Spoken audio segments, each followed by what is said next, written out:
Hello बच्चों, आप सभी का स्वागत है हमारे YouTube channel smart mathematics classes में। बच्चों, हमने अपने पिछली क्लास में क्या किया था, हम 3.1 में क्लास 10वीं का हम अध्याय 3 कर रहे हैं। उसमें 3.1 में हमने प्रश्न 1 किया था, तो हमने बीजगणितीय रूप में उसको हल कर लिया था प्रतिस्थापन विधि से। अब बच्चों, अब इसको क्या कर रहे हैं, हम ग्राफ विधि से इसको हल कर रहे हैं। तो ग्राफ विधि में हमने आपको देखो, पिछली क्लास में हमने A1 B1 C1 A2 B2 C2 के मान आपको निकाल के बता दिए थे। हमने तुलना किससे किया था, इससे तुलना किया था। प्रश्न हमारा जो था ना, प्रश्न ये था, दो समीकरण थे, इन दोनों समीकरणों की तुलना इन दोनों समीकरणों से की थी। A1 B1 C1 A2 B2 C2 के मान निकले थे, और हमने A1 A2 करके दिखाया तो 1 आया था, B1/B2 करके दिखाया तो 7/3 आया था। तो दोनों आपस में बराबर नहीं हो रहे थे, तो अद्वितीय हल आ रहा था। ठीक है ना, यानी दो समीकरण हैं जो हमें दिए गए थे, समीकरण 1 और समीकरण 2, इनके जो समीकरण युग्म है कैसे हैं, अद्वितीय हल होंगे। समीकरण युग्म के अद्वितीय हल होंगे। तो अद्वितीय हल जब भी रहते हैं तो ग्राफ विधि अब हम कर रहे हैं, तो ग्राफ विधि में रेखाएं कैसे होंगी, एक दूसरे को प्रतिच्छेद करेंगी। ठीक है ना बच्चों, तो बस अब हमें कुछ नहीं करना है बच्चों, आप सभी को हमने बता दिया है। अब हम फिर से इन दोनों समीकरणों को लेंगे, दोनों समीकरण। ठीक है ना, तो पहले करो समीकरण 1 से।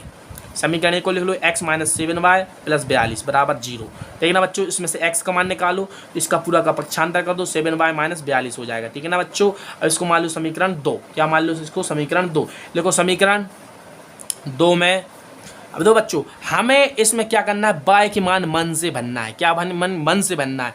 जो y के मान हम समीकरण इसमें भर रहे हैं, समीकरण 1 को हमने इस प्रकार से तोड़ लिया, समीकरण 2 बना लिया है, इसको 3 मान लो। ठीक है ना, क्या मानो, 3 मानो, क्योंकि दो समीकरण 2 दिया गया है, इसको 3 मान लो। समीकरण 1 को हमने ऐसा बना लिया। ठीक है ना, तो अब समीकरण जो हमारा 3 है, समीकरण 3 में y बराबर बच्चों हमें कुछ ऐसे मान रखने हैं, हमें मान रखना है, मन से रखना है, कोई भी रखो, जो मान इस समीकरण में रखोगे वही मान हम समीकरण 2 में रखेंगे। ठीक है ना, समझ रहे हैं ना। तो हम कौन कौन से मन से रख लो बच्चों, यहाँ पर देखो 7 रख लो, 7 के बाद क्या रख लो बच्चों, 7 के बाद रख लो बच्चों, आप अपने मन से रखना है। ठीक है ना, तो यहाँ पर रख लो 12 रख लो, और यहाँ पर ले लो, और यहाँ पर ले सकते हो 5 ले सकते हो। ठीक है ना, तो इन 3 मानों को बस रखना है। इन 3 मानों को रख कर देखो तो बच्चों क्या रखेंगे, पहला इसमें जहाँ जहाँ बा है पहले 7 रखेंगे, फिर 12, फिर 5। ठीक है ना, दोनों समीकरणों में। पहले एक में समीकरणों को हम पहले समीकरण 1 लिया, इसको हमने ऐसा रूप बना लिया, इसमें मान रखेंगे तीनों प्रकार के, और फिर समीकरण 2 को लेकर तीनों मान रखेंगे। ठीक है ना, फिर ग्राफ बनाएंगे। ठीक है ना, थोड़ी प्रोसेस लंबी हो, जल्दी जल्दी इसको करते हैं। x बराबर, अब पहले हम 7 रख रहे हैं, तो 7 × 7 करेंगे, -42 हो जाएगा। तो x = कितना हो जाएगा, 49 - 42। तो बच्चों x का मान जो हमारा आएगा, कितना आएगा, आप देख सकते हैं 7। कितना आएगा, 7। तो जब बच्चों हम x का मान 7 रखेंगे तो y का मान कितना प्राप्त होगा, हमें 7 ही प्राप्त होगा। कितना होगा, 7 प्राप्त होगा। देखो ये देखो, हमने इस कोष्टक में क्यों इस कोष्टक में लिखना है, क्या कहलाता है, क्रमित युग्म कहलाता है। तो क्रमित युग्म हम आपको बता चुके हैं। क्रमित जो कोष्टक होता है, तो पहला अक्षर क्या हो दर्शाता, x दर्शाता, दूसरा अक्षर क्या दर्शाता, y दर्शाता।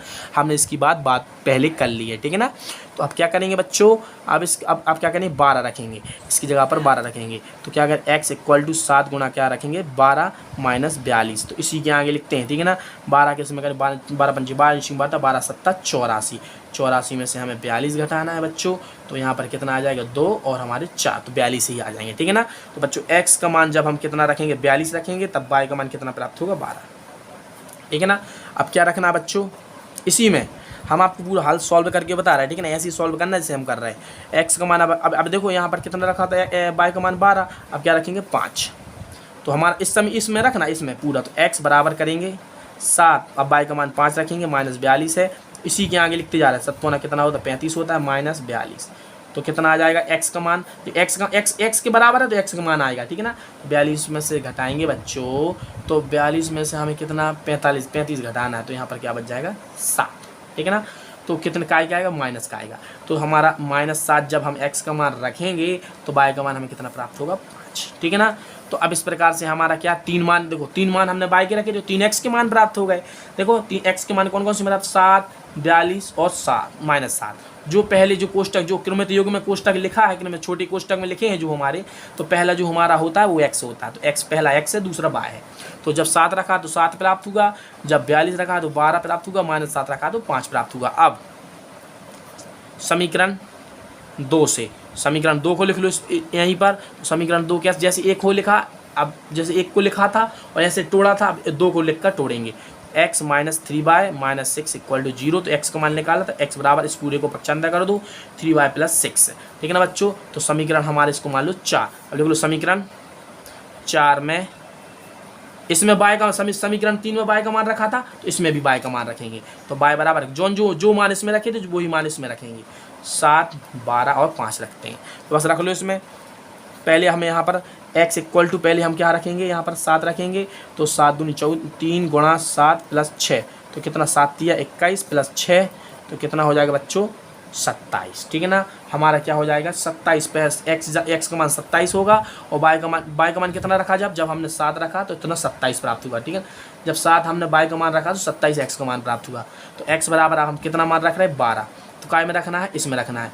तो 3 गुणा 12 प्लस 6, तो 12 तिया कितना होता बच्चों 36 प्लस 6 बराबर, तो y का मान x का मान कितना 42। तो जब हम मान रखेंगे कितना, जब हम 12 रखेंगे तो y का मान, तो x का मान कितना 42 आएगा। अब x बराबर अब हमें कितना रखेंगे 5 रखेंगे, तो 5 यहाँ पर रख दो। तो 3 गुणा 5 प्लस 6, तो कितना 3 5 15 प्लस 6, तो बच्चों कितना हो जाएगा 21। इन दोनों जो को 21 और तो 21 का मान x का मान है। तो क्रमित योग में पहला जो वर्ड हम लिखते x का लिखते, इसलिए हम डायरेक्ट लिख रहे हैं, ठीक है ना। x का 21 मान आएगा जब हमने 5 लिखा।